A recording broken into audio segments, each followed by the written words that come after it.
जय हिंद दोस्तों। Welcome to UPSC answer writing hub. आज हम कार्ल मार्क्स का हिस्टोरिकल मटेरियलिज्म जो थ्योरी है वो डिस्कस करने वाले हैं। इसे थ्योरी ऑफ सोशल चेंज भी कहा जाता है। मोस्ट इंपोर्टेंट थ्योरी है।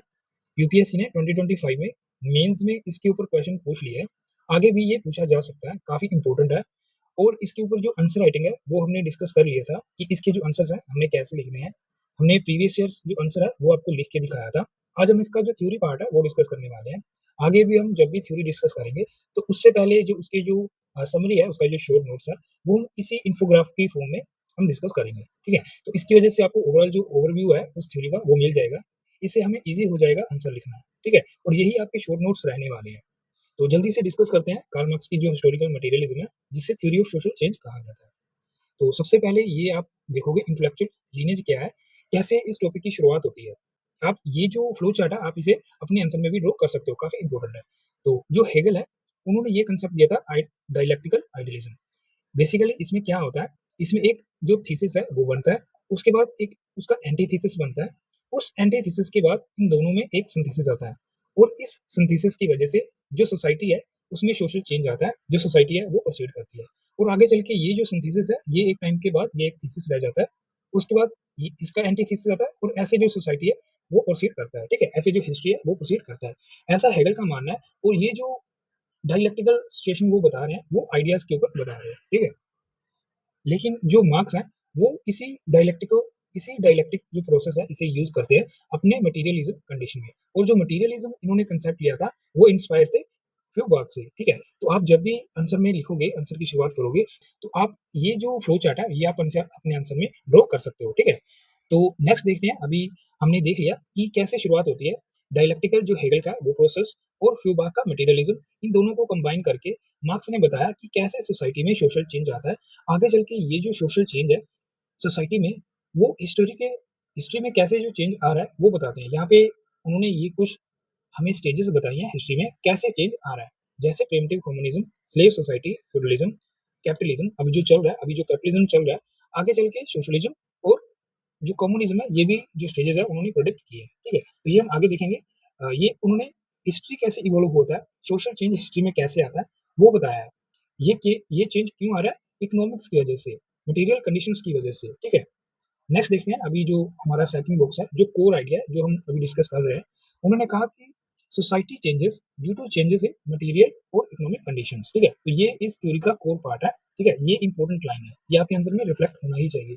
दूसरा है human history is the history of class struggle. ठीक है, जब भी हिस्ट्री इवॉल्व करेगा, जैसे हमने नीचे जो स्टेजेस देखी हैं हिस्ट्री में, जब भी एक स्टेज से दूसरे स्टेज में जो हिस्ट्री इवॉल्व करता है, जब इंटर करते हैं, तो जो क्लास स्ट्रगल है ये होता है। ये क्लास स्ट्रगल क्यों होता है, इसके ऊपर भी उनकी एक थ्योरी है कि कौन कौन सी ऐसी कंडीशंस डेवलप होती हैं जिसकी वजह से जो क्लास है वो स्ट्रगल करती है। ठीक है, उस क्लास स्ट्रगल की वजह से सोसाइटी दूसरी फेज में इंटर करता है। तो ये जो सोशल ऑर्डर है ये आगे चलता जाता है। ठीक है, और ये सोशल ऑर्डर जो ड्राइव हो रहा है ये इकोनॉमिक और मटेरियल कंडीशंस की वजह से हो रहा है, ऐसा मार्क्स का मानना है। लेकिन जो हेगल है वो कहते हैं कि आइडिया के बेसिस पे जो सोसाइटी जो हिस्ट्री है वो इवॉल्व करता है। जो मार्क्स है वो कहते हैं कि इकोनॉमिक कंडीशन के ऊपर जो चेंज है वो आ रहा है। यहाँ पे एक लाइन लिखी है, survival needs shape social institution. इसका क्या मतलब है, जैसे अ, जो भी हमारी जो नीड्स हैं, बेसिकली ये जो नीड्स की बात कर रहे हैं यहाँ पे, सभी नीड्स का जो बेस है वो इकोनॉमिक और मटेरियल कंडीशंस ही रहती हैं। ठीक है, तो ये उसे बेस मानते हैं। आगे चल के वो एक कंसेप्ट भी देते हैं यहाँ पे, इकोनॉमिक बेस और सुपरास्ट्रक्चर का। ठीक है, तो जिस इनका ये मानना है कि जब बेस में चेंज आता है, जो हमारी मटेरियल कंडीशंस है उसमें चेंज आता है, तो उसकी वजह से हमारा जो इंस्टीट्यूशन है, जो सुपरास्ट्रक्चर का पार्ट है, उसमें भी चेंज आता है। ठीक है, यहाँ पे कुछ कोटेशंस है। Man make history but not under circumstances chosen bye them. ठीक है, तो ये आप ध्यान में रख सकते हो कि जो भी हिस्ट्री इवॉल्व हो रहा है ये आइडिया के बेसिस पे नहीं हो रहा। ये जो सोसाइटी है उसमें जो मटेरियल कंडीशंस डेवलप हो रही है उसकी वजह से जो चेंज है हिस्ट्री में वो आ रहा है। कुछ इस तरीके का ही है जो मोड ऑफ प्रोडक्शन के साथ आगे जो कंसेप्ट समझाने वाले हैं उसके ऊपर भी एक कोटेशन है, काफी इंपॉर्टेंट है, ये भी आप ध्यान में रखोगे। It is not the consciousness of man that determines their being, but their social being that determines their consciousness. इसका बेसिकली यही मतलब है, जैसे जो हेगल्स हैं वो बताते हैं कि आइडिया के बेसिस पे जो सोसाइटी है उसमें जो चेंज है वो आ रहा है। लेकिन मार्क्स हमें बताते हैं कि आइडिया के बेसिस पे नहीं, ये मटेरियल कंडीशंस है। मटेरियल कंडीशंस की वजह से कुछ ऐसी सर्कमस्टेंसेस डेवलप होती है जिसकी वजह से जो बीइंग है वो चेंज आता है। बेसिकली जो ह्यूमंस है उसमें चेंजेस आ रहा है। ठीक है, उसी अकॉर्डिंग वो अपना डिसीजन लेते हैं और इसकी वजह से जो सोसाइटी है वो इवॉल्व करता है। नेक्स्ट देखते हैं, नेक्स्ट बॉक्स नंबर 3 में इसका जो डिस्टिंक्शन है वो हम देख लेते हैं। जैसे हेगल हमें आइडियलिज्म में क्या बताते हैं कि आइडिया शेप करता है हिस्ट्री को, मार्क्स कहते हैं नहीं। मार्क्स मटेरियलिज्म का कंसेप्ट यूज करते हैं, वो कहते हैं कि मटेरियल कंडीशन शेप करती है आइडियाज को। नेक्स्ट हेगल कहते हैं कॉन्शियसनेस, हेगल कहते हैं कॉन्शियसनेस डिटरमाइंस करता है बीइंग्स को, लेकिन मार्क्स कहते हैं सोशल बीइंग्स डिटरमाइंस कॉन्शियसनेस। ठीक है, तो जो सोशल बीइंग है वो डिटरमाइंस करता है कॉन्शियसनेस को, ना कि कॉन्शियसनेस डिटरमाइन कर रहा है बीइंग्स को। ठीक है, ये इंपॉर्टेंट कंसेप्ट है, ये आप ध्यान में रखोगे जब भी आपको डिस्टिंक्शन पूछे, तो ये कंसेप्ट आपने मेंशन करना है। नेक्स्ट हेगल बताते हैं आइडियलिज्म के बारे में, और जो मार्क्स है वो बात करते हैं मटेरियलिज्म के बारे में। तो यहाँ पे एक इंपॉर्टेंट लाइन है जो आप अपने आंसर में भी मेंशन कर सकते हो। क्या है वो? Marx turn Hegel's dialectical upside down. ठीक है, तो ये आप ऐसा जो कंसेप्ट है आप अपने आंसर में मेंशन कर सकते हो।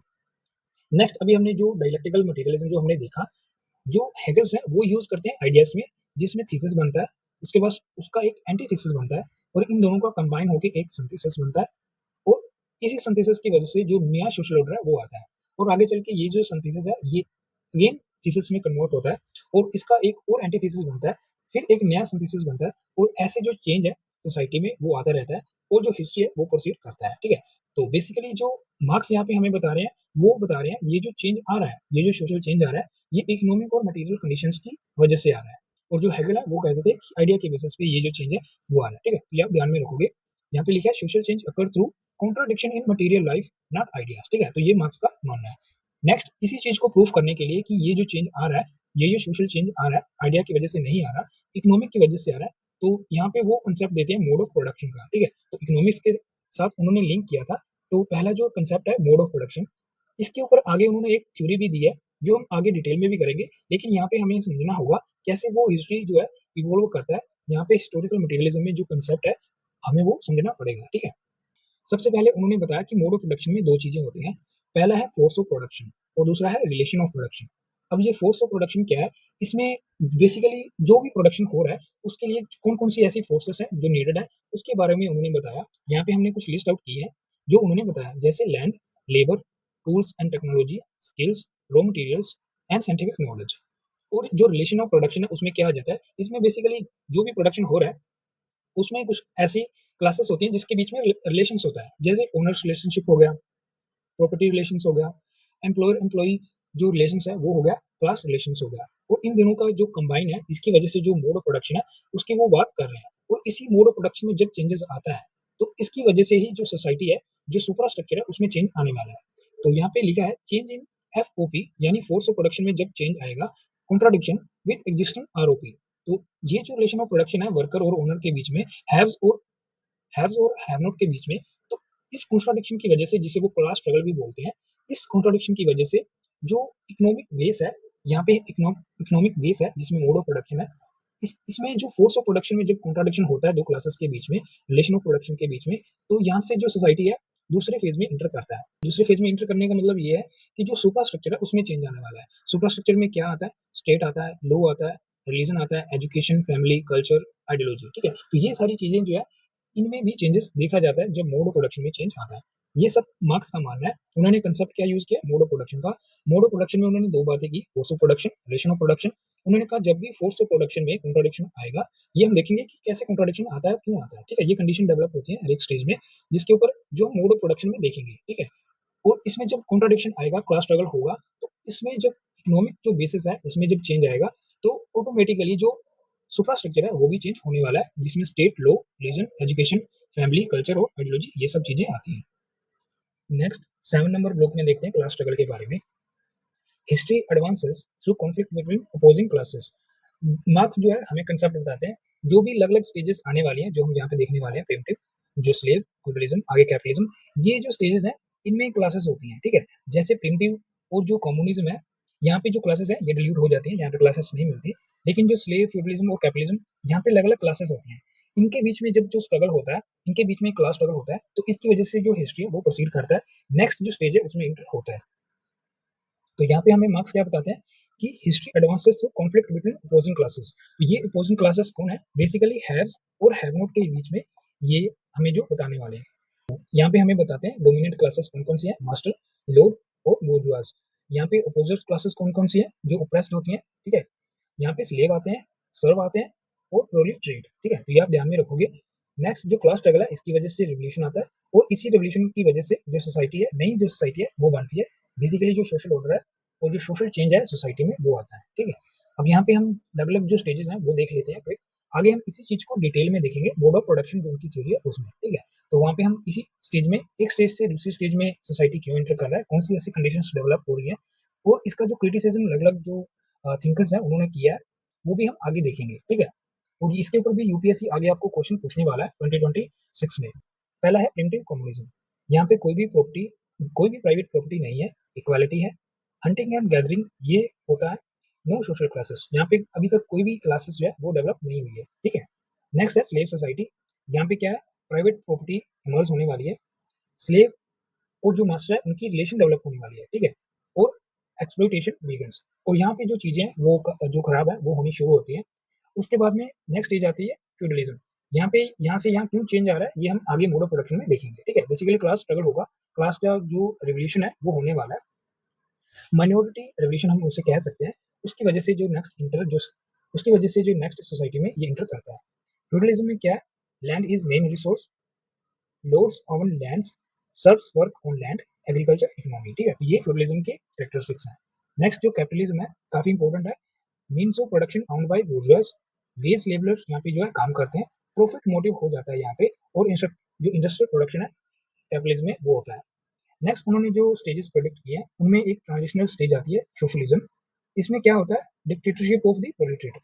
यहाँ पे जब जो यहाँ पे क्या होता है, जो प्रोलेटरिएट है उन्हें जब ये रियलाइज हो जाता है कि हमारे साथ अन्याय हो रहा है, हमारा एक्सप्लॉइटेशन किया जा रहा है जो बूर्जुआज है उनके द्वारा, तो जब उन्हें जो ऐसा रियलाइज हो जाएगा तो उन्हें जो क्लास कॉन्शियसनेस आ जाएगा, ठीक है। तो class in itself, class for itself, ऐसा भी एक कंसेप्ट उन्होंने दिया है जो हम आगे क्लास स्ट्रगल में देखेंगे, ठीक है। यहाँ पे आपने ये ध्यान में रखना है कि कैपिटलिज्म से सोशलिज्म में जाने के लिए उन्हें ट्रू क्लास कॉन्शियसनेस का होना जरूरी है, ठीक है। यहाँ पे फोर्स क्लास कॉन्शियसनेस और ट्रू क्लास कॉन्शियसनेस क्या होता है उसके बारे में भी हम देखेंगे। तो सोशलिज्म में क्या होगा, डिक्टेटरशिप रहने वाला है प्रोलेटरिएट का, कलेक्टिव ओनरशिप हो जाएगी, रिडक्शन हो जाएगा क्लास जो डिफरेंस है उनका, ठीक है। उसके बाद कम्युनिज्म जो फाइनल स्टेज है जहाँ पे हिस्ट्री का एंड होने वाला है, यहाँ पे क्या होगा, क्लासलेस सोसाइटी, स्टेटलेस सोसाइटी, कोई भी एक्सप्लॉइटेशन नहीं होगा, यहाँ पे कलेक्टिव ओनरशिप रहेगा। और यहाँ पे उनका एक फेमस कोटेशन है जो आप ध्यान में रख सकते हो, from each according to his ability to each according to his need, ठीक है। तो अपनी एबिलिटी के हिसाब से पहले जो चीजें होती थी अभी नीड के हिसाब से होने वाली है, ठीक है। नेक्स्ट देखते हैं नाइन्थ नंबर। नाइन्थ हम देखने वाले हैं रेवोल्यूशन प्रोसेस के बारे में, क्या रेवोल्यूशन प्रोसेस रहने वाला है, development of productive forces, second contradiction with existing relations, third है class conflict intensifies, fourth revolution and new mode of mergers, ठीक है। तो ये हम आगे डिटेल में भी देखेंगे, ऐसी कुछ स्टेजेस हैं जहाँ पे बेसिकली ऐसी कुछ कंडीशंस जो है वो डेवलप होंगी जिसकी वजह से जो ओप्रेस्ड है उनके बीच में जो क्लास स्ट्रगल है वो होगा, ठीक है। यहाँ पे एक कंसेप्ट है क्लास कॉन्शियसनेस, आगे हम डिटेल में भी पढ़ेंगे, लेकिन यहाँ पे भी आप समझ लीजिए काफी इंपॉर्टेंट है। फोर्स क्लास कॉन्शियसनेस क्या होता है, यहाँ पे जो वर्कर्स हैं वो अभी अनअवेयर है कि उनका एक्सप्लॉइटेशन हो रहा है, ठीक है। तो यही बात आपने ध्यान में रखनी है कि अभी वो अनअवेयर है। जब उन्हें अवेयरनेस आ जाएगा कि हमारे साथ गलत हो रहा है, हमारे साथ एक्सप्लॉइटेशन हो रहा है, तब उनका ये रियलाइजेशन क्या होगा, class consciousness, realisation of common interest. तो उसके बाद वो क्या करेंगे, रिवोल्यूशन करेंगे। तो जब ये चीज एक्शन में आ जाएगी तो ये क्लास फॉर इटसेल्फ बन जाएगा। यहाँ पे फोर्स क्लास कॉन्शियसनेस क्या है, उसी तरीके से dominant class spread ideology to maintain its goal, ठीक है। तो वो आइडियोलॉजी कैसे मेंटेन करते हैं, जो स्टेटस को है सोसाइटी में कैसे मेंटेन करने की कोशिश करते हैं, डोमिनेट क्या करते हैं, रिलीजन, मीडिया और एजुकेशन की हेल्प लेते हैं। आपने एक इंपॉर्टेंट कोटेशन भी सुना होगा मार्क्स का, जिसमें वो बताते हैं religion is the opium of masses, ठीक है। तो religion is the opium of masses. तो ये जो कंसेप्ट है उन्होंने इसलिए ही दिया था, तो फोर्स क्लास कॉन्शियसनेस है उसे दिखाने के लिए कि कैसे जो वर्कर्स हैं उन्हें ये रियलाइज ही नहीं हो पाता कि उनका एक्सप्लॉइटेशन किया जा रहा है। तो ये रियलाइजेशन क्यों नहीं हो रहा, इन जो फिलोसफीज है रिलीजन, मीडिया और एजुकेशन, इसकी वजह से जो कौन रूल करता है, जो कैपिटलिज्म यूज करते हैं, जो डोमिनेट जो है, जो हैव्स है वो यूज करते हैं, ठीक है। यहाँ पे लिखा है leads to acceptance of inequality by the oppressed, ठीक है। तो ये भी आप ध्यान में रखोगे। नेक्स्ट है एलियनेशन का कंसेप्ट, ये कैपिटलिज्म के अंदर आता है। ये एक ऐसी स्टेज है जहाँ पे वर्कर है वो एलियनेट हो जाते हैं। तीन चार चीजें जो आप ध्यान में रख सकते हो, आगे डिटेल में भी पढ़ेंगे, product of labour, process of labour, fellow workers, human potential और अपने आप से, ठीक है। ये आप ध्यान में रखोगे। नेक्स्ट कुछ रेलेवेंस के ऊपर भी आपको क्वेश्चन पूछे जाते हैं मेंस में, तो रेलेवेंस में आप ये जो चीजें आप ऐड कर सकते हो, जैसे कंटेम्प्रेरी में क्या है, जो आप ग्लोबल एग्जाम्पल कुछ लिखोगे, कुछ आप इंडियन एग्जाम्पल भी लिखोगे, ठीक है, जो आपको पूछे वो आप ऐड कर सकते हो।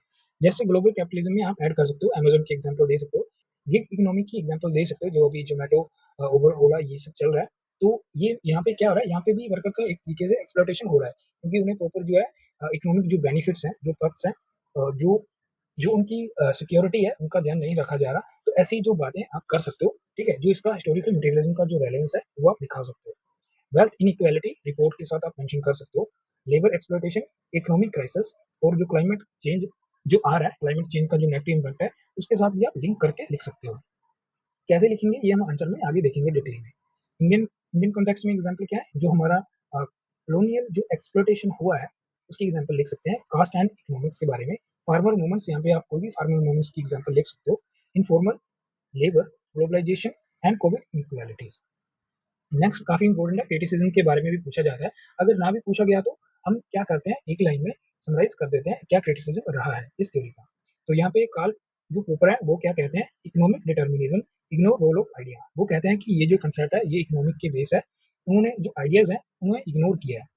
रोल्फ बैनरूफ क्या कहते हैं, अथॉरिटी जो है उसकी वजह से भी क्लास, उसकी वजह से भी जो कॉन्फ्लिक्ट है वो आते हैं, सिर्फ इकोनॉमिक कोर्स नहीं रहता।